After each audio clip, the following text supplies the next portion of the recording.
I would like to start by saying that I don't mind if people complain about the state of the game, especially if you cannot even access the game.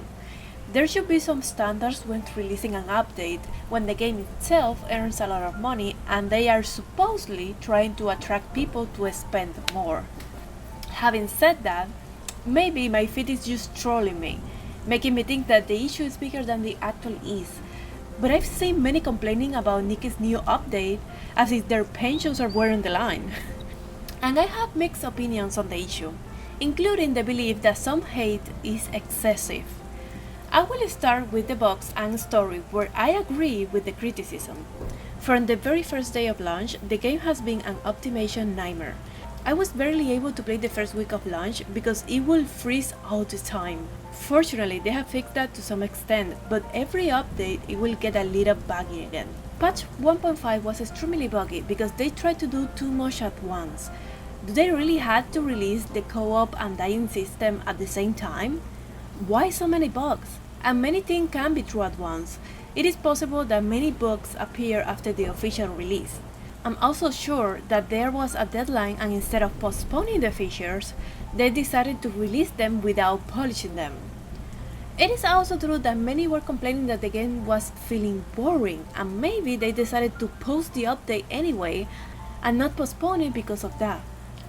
I also have the theory that we were not supposed to have the co-op yet, but high-ups decided to bring it forward. In the end, they made a bad call, and we don't really know what happened internally. Hopefully, complaining and not spending money will make them rethink about doing that again. When it comes to the story, the situation is quite strange. It is known that Nikki has a shared lore between the other games, and the story has been wild in the other games too. What was their thinking process when they decided to erase certain portions from the beginning of the game? Did they do the same in the other Nikkis? Even if there are fans that know the story, it makes no sense to erase what we already have. That intro could have been the original Nikki before all the time loops. And for me, it personally feels that we were playing the end of a season or somehow missed an episode. Like, suddenly Nikki's exploding and we get a bunch of lore. We know that Nikki was hurting for the past war missions, but I wish they had shown more of the world breaking down. Also, why were we forced to go into the story sequence as soon as the game opened? What if we were just opening for the dailies sitting on a bus? Seems like a very important story where you should not be missing dialogue and should properly enjoy it. A simple transition and mission could have saved that intro. Something very short where you have to go to a place where Nikki explodes. Still, I really didn't catch into the story as much. Isn't she supposed to explode at the end of the journey and reset? Or maybe you don't need to reach the end, but if you explode, you reset, right? I know we are not going to go through Flora Witch again, but at least show some indication that we reset. Or is that the purpose of changing the intro? To show that we reset and now it's different? Because the seer said that every reset will have little changes. I have no idea, and the fact it's not clear is a problem. Saying that, I want to bring some numbers. And buckle up because this is going to be a ride. Let's compare 4 big gachas that I've played. Genshin Impact, Honkai Star Rail, Wuthering Waves, and obviously Infinity Nikki. The first graph is going to be about guaranteed currency earnings, dailies and bi-weeklies. When it comes to dailies, Nikki gives us 90 gems per day, while the other 3 games gives us 60. This comes to a grand total of 2,700 in a 30-day month for Nikki and 1,800 for the other 3 games. For bi-weekly, the numbers are more diverse. It also gets a little tricky because Wuwa, Genshin and Honkai have more than one monthly or weekly game mode. Following the gacha trend, it is likely that Nikki will also add other monthly grinds once the game reach a year. But for now, these games are going to be a little unfair toward Nikki. For Genshin, it is 800 monthly on the Abysm, and realistically, many usually don't get all the stars, but I'll go for the full amount anyways, and another 800 for Imaginarium Theater, for a total of 1600. Wuwa is a total of 700 for the tower and 800 for Whimpering Waters. 160 weekly for gateways, for a grand total of 2,140 monthly. For Honkai, it is 135 weekly for Simulated Universe, 800 in Pure Fiction every 6 weeks. Same thing for Memory of Chaos and Apocalypse Shadow, which is 800 each. This is set so you receive 800 every 2 weeks. So you have a total of 2,140 a month. For Nikki, is 900 per Mira Crown reset. The time reset varies here depending on the patch. We get 2 resets per patch, and this new update will last around 35 days, which makes the Mira Crown reset longer, but there have been patches where this is shorter, so it balances out. I'll say 1800 total for a month. Next is Blessing and Battle Pass. All the games have the same amount for Blessing under the same price. You buy a daily reward for $4.99 and it gives you 90 diamonds a day for a total of 2,700 a month. For Battle Pass, Nikki wins with double. Nikki gives you 1,360 while the other gives you 680. I do have to point out that in Nikki, the Battle Pass has been given the double amount only for the past 2 Battle Passes. It is a recent change and can be changed back in the future, but for now it is double. Each Battle Pass also gives complete invocations, with Wuwa and Nikki having 5 and Honkai and Genshin having 4. When it comes to complete wishes that you can buy once a month, Nikki has 8, Wuthering Wave has 5 because they give 7 every 40 days, which I'm rounding to 5 every 30 days, and Genshin and Honkai is 5 each. In total, in a month, these are the total secure lots, and I'll be rounding it to the amount of wishes you get in total. So if you are free to play, you get 45 wishes in Nikki, 26 in Genshin, 29 in Honkai, and 29 in Wuthering Waves.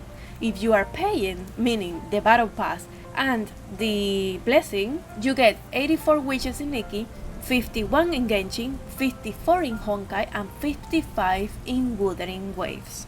The big reason of the difference between Nikki and the other 3 games is because Nikki's wishes are 25% less expensive.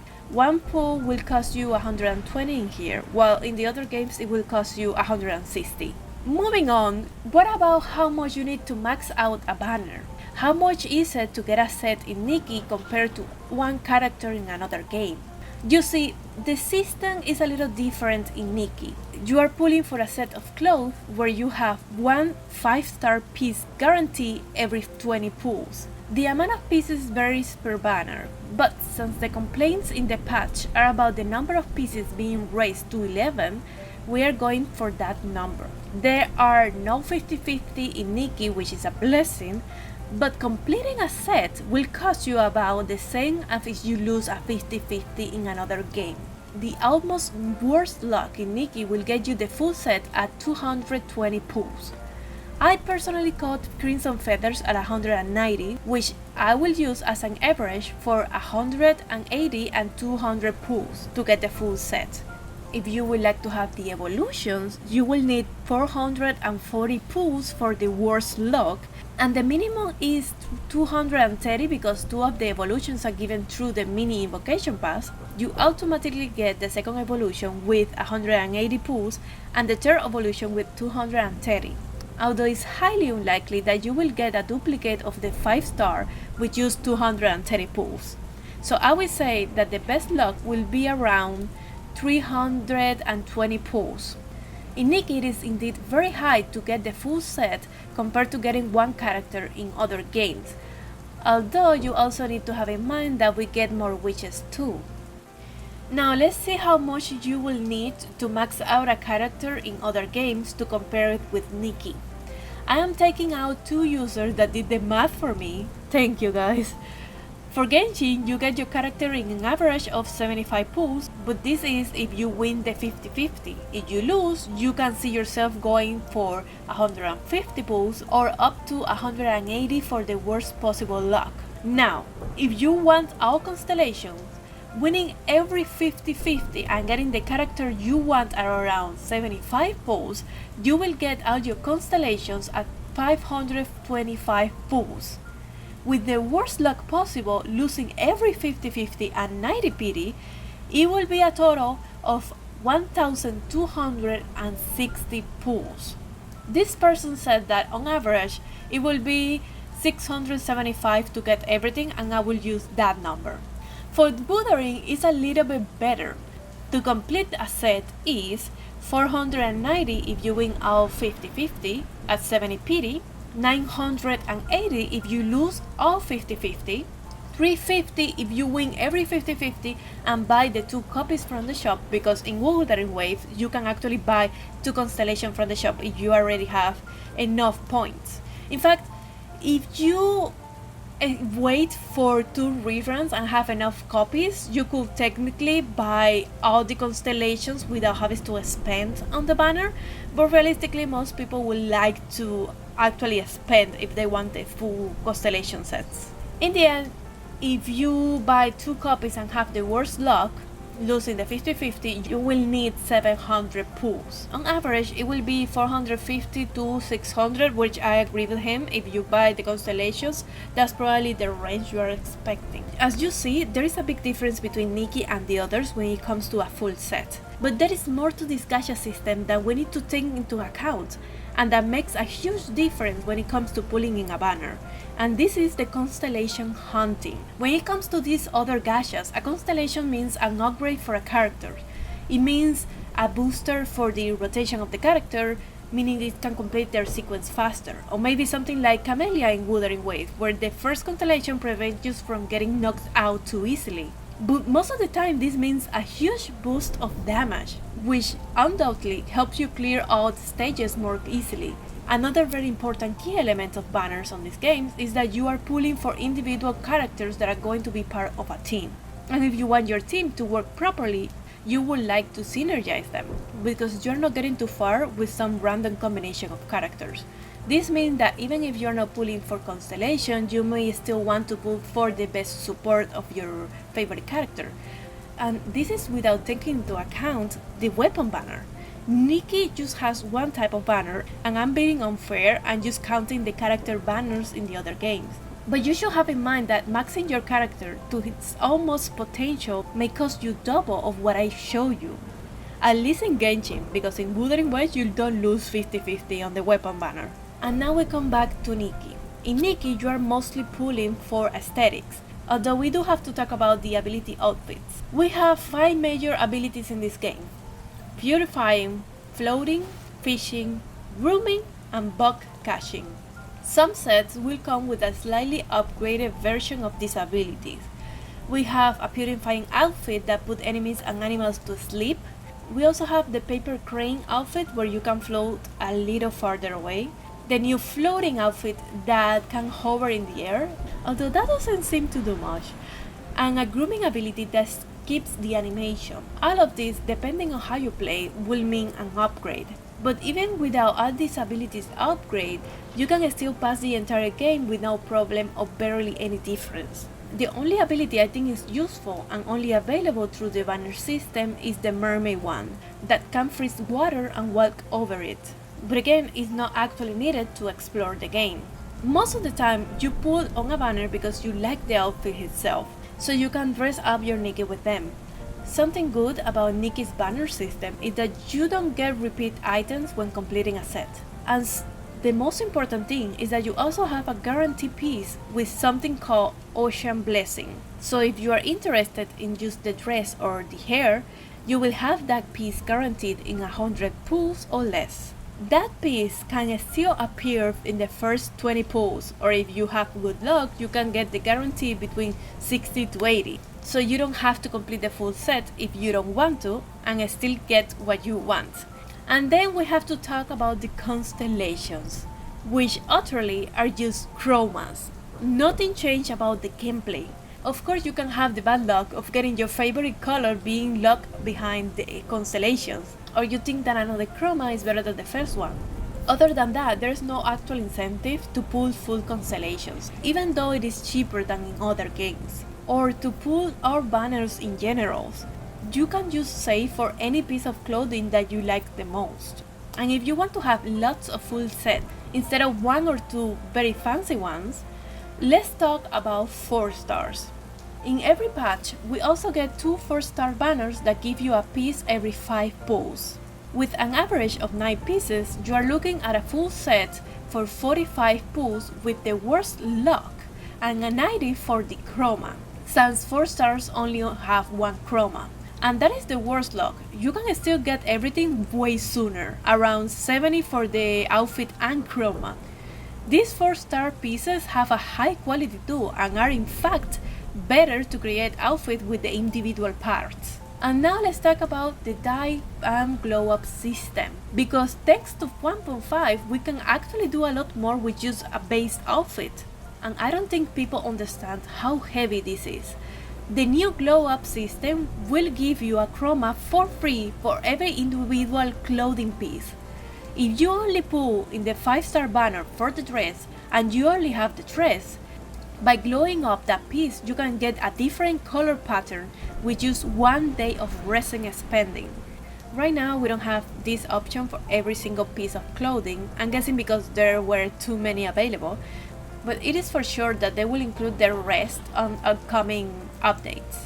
And then we have to talk about the DIY system. And again, not everything is available to be dyed, but we'll have to see on the future.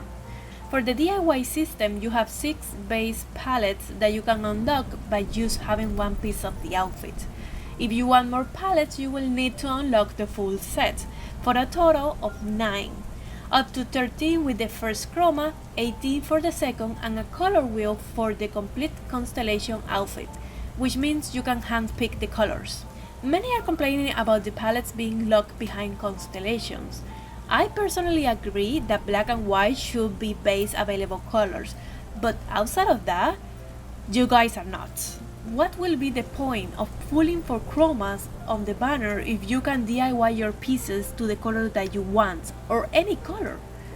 They did something very intelligent. They gave their players some freedom to customize their outfits without affecting their sales. And personally, just the base palettes do a huge difference for me. When before I just had a red dress, now I have 48 base tones to mix it around and never get bored. And I know that you are going to come for me about the fact that you still need to buy the base palettes.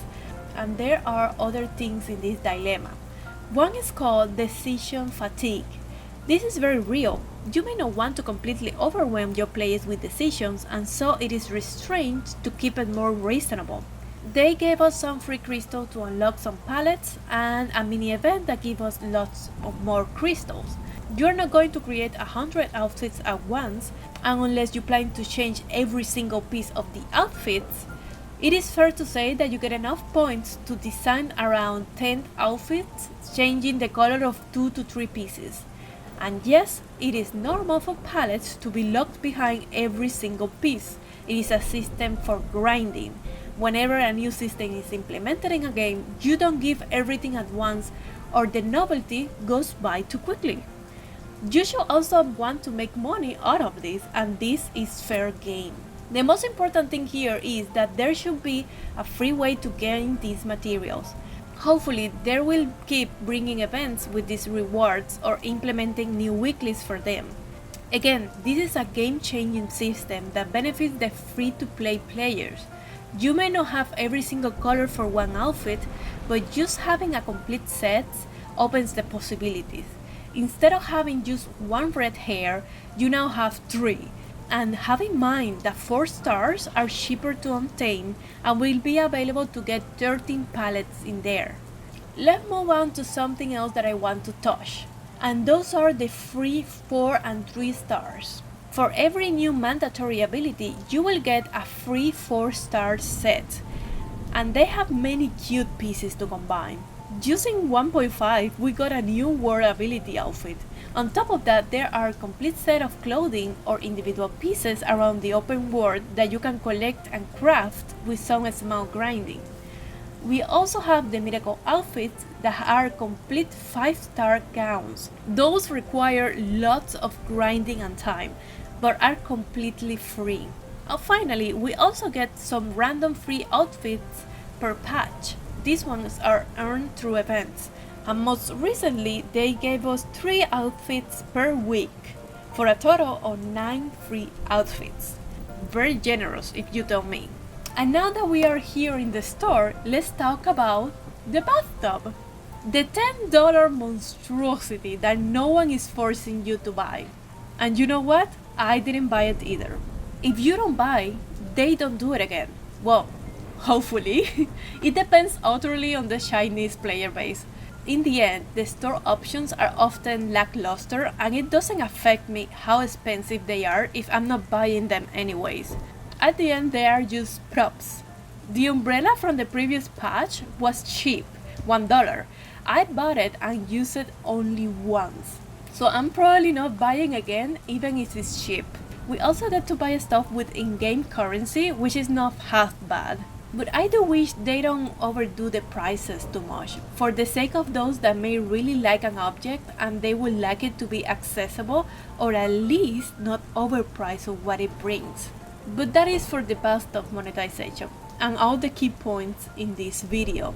I personally think this is the best update so far in terms of content, events and banner. I love we got an animation trailer for the outfits. I think the outfits are great. I'm loving the events because the pieces are my favorite pieces in the game and we were too often stuck with the sprites. And we got so much value out of this patch.